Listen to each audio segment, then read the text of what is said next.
Fire started over here to the right, didn't burn up to the ridge, and then it's been working its way over here at the top.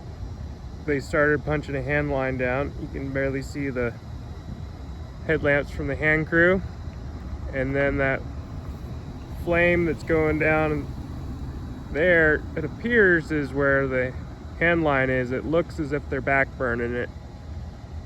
It's been about 2 hours since this fire started. 2.5, at least 2.5.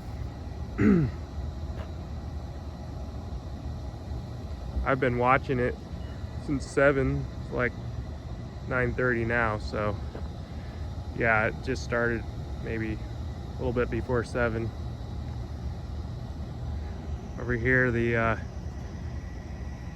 still burning on all the terraces. It looks like there was like some kind of asphalt or something. It's been burning for over 2 hours now.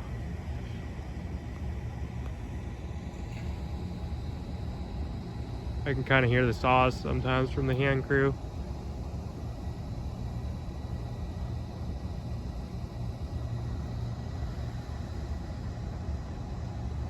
Yeah, there's their headlamps.